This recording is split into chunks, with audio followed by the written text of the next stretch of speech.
Pemirsa, pemerintah Provinsi DKI Jakarta akhirnya memutuskan menarik rem darurat untuk memutus rantai persebaran COVID-19 setelah kasus makin meningkat. Aktivitas masyarakat akan dibatasi seperti penerapan PSBB di masa-masa awal pandemi.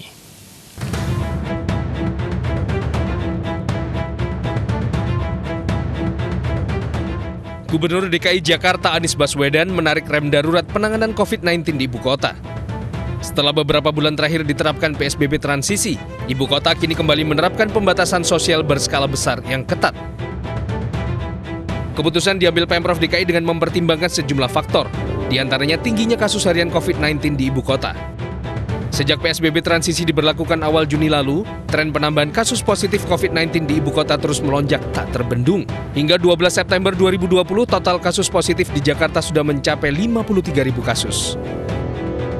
Selain itu, Pemprov DKI juga mempertimbangkan ketersediaan tempat tidur rumah sakit. Bila PSBB tak digelar, diperkirakan 8 Oktober mendatang, seluruh ruang rawat di rumah sakit rujukan COVID-19 akan penuh terpakai dan tak lagi mampu menampung pasien. Dengan diterapkan PSBB ketat, Gubernur Anies mewajibkan sebagian besar perkantoran menerapkan bekerja dari rumah atau work from home. Sementara kegiatan niaga di pasar tradisional dan modern tetap beroperasi dengan pembatasan. Restoran diizinkan buka dengan catatan hanya untuk layanan take away. Angkutan umum dan pribadi diisi 50% kapasitas. Khusus untuk motor, diizinkan berboncengan dengan wajib mengenakan masker dan sarung tangan. Tempat ibadah raya ditutup dan hanya diizinkan buka di kompleks perumahan atau permukiman.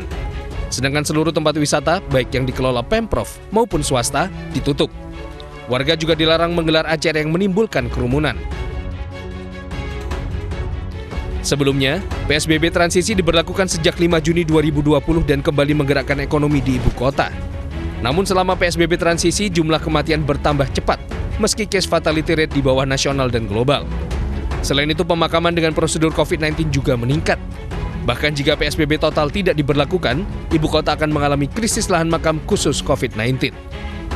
Dari Jakarta, Tim Liputan iNews melaporkan.